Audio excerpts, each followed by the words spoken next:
Pro Group Management. Workers' comp that works for you. You are watching 7 at 7 from the Las Vegas Review-Journal. Good evening, everyone. You're watching 7 minutes of nonstop news from the Las Vegas Review-Journal. I'm Carrie Roper. Thank you for joining us for 7 at 7 p.m. for Wednesday, February 3rd. Let's get right to our top story tonight, sponsored by Carnegie Heights. A Las Vegas police officer is injured and a man is dead after a screwdriver attack and a subsequent police shooting this afternoon at range 702 on Dean Martin Drive. Police said in a press conference that a man in the business was reportedly causing a disturbance and was asked to leave. Once police arrived to the scene, 2 officers in the shooting range parking lot called out to the man, ordering him to the front of their patrol car. That's when the man pulled out a screwdriver and violently attacked one of the officers. 3 citizens and the other officer fired multiple rounds, hitting the man. He died at the scene and the officer was taken to UMC, listed in stable condition. An eyewitness at the scene gave their account of the events.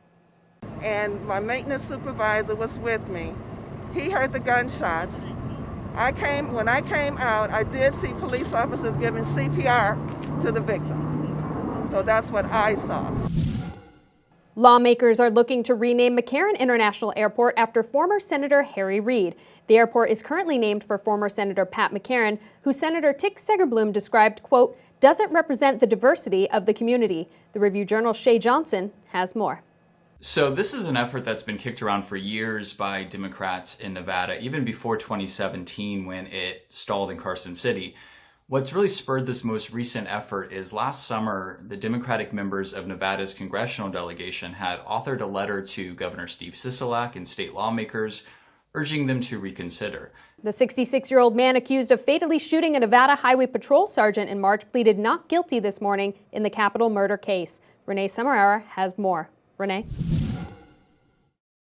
Carrie, John DeBritz is charged with open murder, third-degree arson, grand larceny of a motor vehicle, and grand larceny of a firearm in connection with the March 27th killing of Sergeant Ben Jenkins.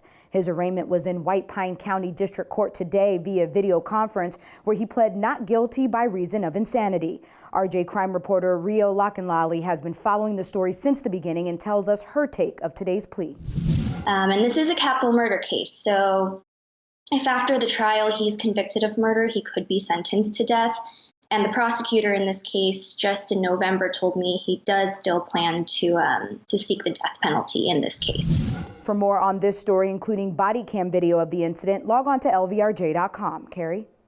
Here's the latest in sports betting. The over-under total for the Super Bowl continues to drop. The betting line on the total has moved down to 56 at most Las Vegas sportsbooks after opening as high as 57, though BetMGM and Boyd Gaming remain at 56.5. The consensus point spread remains Chiefs -3 at -120 odds, but the South Point has the Chiefs -3 at -110. BetMGM and Station Casinos offer the Buccaneers at +3.5 -115. Sports, sponsored by Scenic Brewing Company. Cassie SOTO here with the sports update. The Golden Knights return to the ice for the first time in just over a week on Wednesday. Assistant coach Steve SPOTT ran practice for the team, as head coach Pete DeBoer was not seen on the ice. The Golden Knights look to host the Kings on Friday at T-Mobile Arena. And it's obviously been a challenge, especially this time of year. We want to be on the ice, we want to be practicing and obviously playing.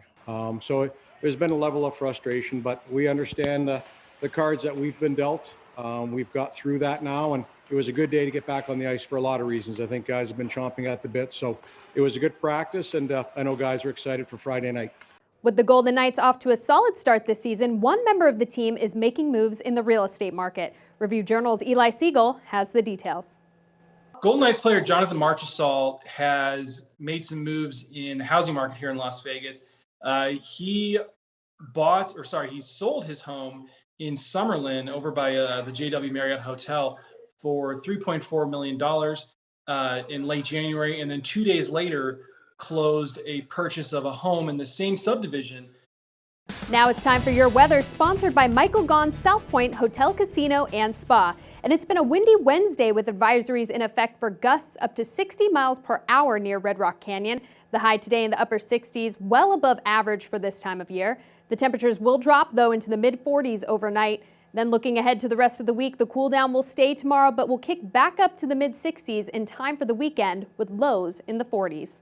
In your business news, sponsored by the Vegas Chamber, we have Review Journal's Rick Vallata telling us which companies made this year's Fortune magazine's most admired list.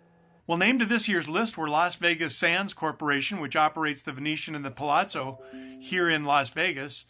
Also Wynn Resorts Limited, which runs the Wynn Las Vegas and Encore. And then MGM Resorts International, the state's largest resort company, which has like 13 different properties in Las Vegas, including MGM Grand, Bellagio, Mandalay Bay, and a few others. The Review Journal is owned by the family of Sheldon Adelson, the late CEO and chairman of Las Vegas Sands Corp. In your lifestyle news, sponsored by Las Vegas Motor Speedway, Star Nursery is hiring. The locally owned and operated business is looking for people to fill positions including managers, drivers, and cashiers. You can download an application online and drop it off to any of the locations around the valley. In your health news, Laughlin began administering its COVID-19 vaccines for those 70 years and older, as well as frontline workers today at the Aquarius Casino. 2,000 doses were provided to the site, just enough for Laughlin residents who qualify to be vaccinated today and tomorrow.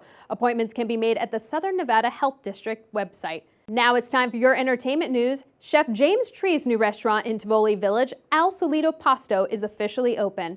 The Italian restaurant and lounge with a focus on the classics with a twist, along with a sophisticated bar menu and dramatic dining space, is now open Wednesday through Sundays from 5 to 10 p.m. Well, that's all for today's 7 at 7 p.m. from the Las Vegas Review Journal. I'm Carrie Roper. Thanks for joining us. Watch and tell your friends 7 minutes of nonstop local news is fresh at 7 a.m. and 7 p.m. weekdays on lvrj.com and the RJ mobile app. You can also find us on Spotify, Facebook, and so much more. And we hope you'll join us again tomorrow morning for 7 at 7 a.m. Have a great night. Review Journal Studio, sponsored by attorney Adam Kuttner. Get the maximum settlement as quickly as possible. This 7 at 7 update is sponsored by Pro Group Management.